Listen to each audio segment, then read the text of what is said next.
go up on that rooftop is to die, right? That was a reality. As I was looking around in the middle of this firefight, it looked like a Star Wars movie. There were so many tracers going around the rooftops of these villages from Taliban fire that it looked like the lasers on a Star Wars movie. And the little Green Beret team, they were up on the rooftop fighting it out, pushing back against the Taliban that had attacked the village they were living in. And believe it or not, on other rooftops, villagers were standing their ground, and they were shooting in the same direction as those Green Berets, fighting back against the Taliban, once again, that had had their foot on the collective throat of this village for years. And to see this little team of Green Berets and these villagers, these farmers up there fighting side by side, it was amazing, right? When you consider that for the last decade plus, the villagers would be cowered down in their homes, and often it would be Green Berets searching those homes looking for Taliban. What a shift of events this really was. And to watch these villagers go up those ladders, not because they had to, but because they chose to, I started calling that rooftop leadership, because I believe that that approach to leadership is not only highly relevant in those places where I wrote about it in my book, Game Changers, but also here at home in your life and business. And you might be thinking, well, wait a minute, man, that's a dusty Afghan village. What does that have to do here at home? Well, think about your own world, right? Think about how much trust has eroded at your business, going down the street, on television, everywhere you look, right? There's more privacy fences than there are front porches. And we are so hyper-connected, yet we're disconnected in so many ways. Think about times that you've tried to inspire your employees to follow through on your vision. How did that go? Think about, I can't tell you the number of people have tell me there's such a disconnect between themselves and their employees, right? Think about the number of times that you've tried to sell your product or services to a prospect in this trust-depleted environment where their attention span is like 3 seconds, right? If it's not a video of friggin' kittens, they're not watching it. Think about the number of times you've tried to make a connection with your kids and the challenges that you face just in keeping them safe, right? We live in many of the same conditions here in America and the West that exist in those rough tribal places where trust is eroding. And the skill set to inspire people to go up those ladders and to make a stand and take risks on your vision, not because they have to, but because they choose to, is a real skill set you could use. And it's something I teach all the time at manup.com. Now, a guy that embodied this was a guy I called Mullah Mike in my book, Game Changers. The book, Game Changers, you really got to read this if you're interested in pushing back against ISIS and just leadership in general. Mullah Mike was one of the guys in my book that I spent time with, and he was an American Special Forces officer. And Mike lived with his team out in this little rural village in northern Kandahar province, and this guy had an uncanny connection to the village where he lived. Now understand that this village had been so intimidated and brutalized by the Taliban and was so distrusted coalition forces over the years that when Mike's team first got there, they wouldn't even give him the time of day. But in a very short period of time, Mullah Mike, as the Afghans called him, warmed up. He warmed himself up to them and they warmed up to him as well. I mean, it was astounding to watch him operate. And what he did was very simple. He understood the local environment. He spoke the language. He worked hard at it. He studied the Quran, even though he was a Christian.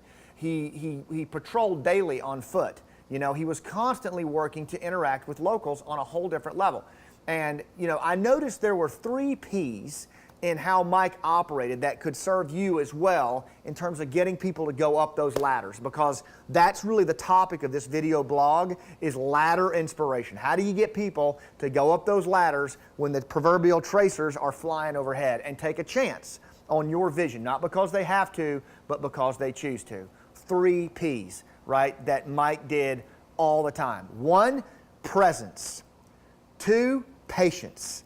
3, persistence. Today, we're going to talk about presence, right? Such an important thing. First of all, Mike was out there all the time. Externally, the guy was present. He patrolled every day on foot. He got out in the trenches. He walked to different farms. He talked to different farmers. He knew everybody in the village. He was out there and being seen.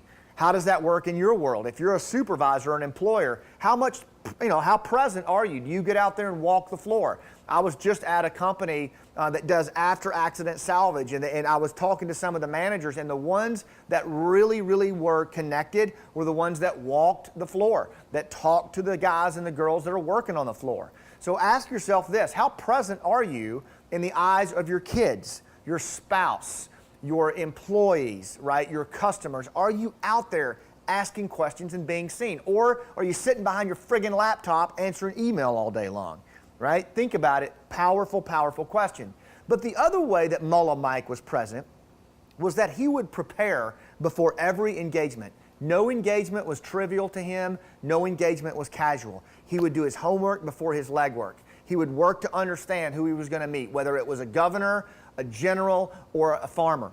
He did his work ahead of time, and he knew the thoughtful questions to ask and how to make deep connections. How much do you do that in your life? Or do you do like most people, just walk around with your head in your phone and just bump into people and make semi-casual, half-assed connections, right? Do you do the homework and get ready for your connections? Are you present before you even show up? The other thing that Mike did that I loved was he always used touch points. To him, any connection was never casual. It was a life or death type situation. In other words, he valued it. He made you feel like you were the most important person in the room. One of my friends, David Martin, is a high performance coach. I work closely with him. David, when you're talking to him, he makes you feel like you're the most important person in the world. And even the little engagements, the little touch points, right? He makes them important, and he remembers them, and he works them back into conversation as you go, right? So being present is not just about walking the ground. It's not just about preparation. It's about the little moments in between that most people blow off or miss altogether because they're not dialed in. And then finally is leaning in. When you're engaging with someone, right, is your head somewhere else? Are you thinking about what you're going to say? I will tell you, with Mullah Mike, that was never the case, man. Even if it was just a sharecropper that he was talking to, owned no land, had no status in the village, Mike would lean in and deeply and actively listen to every word they said, right?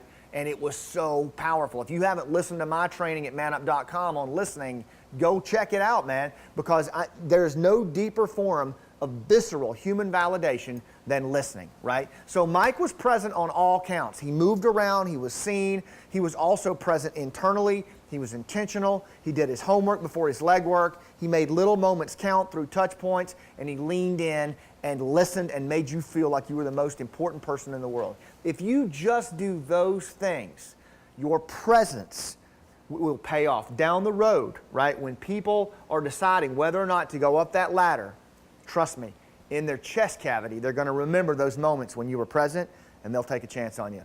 Next week, we will talk about the next P in this whole thing, right? But for now, I want you to go to manup.com, right? If you haven't, this is a movement.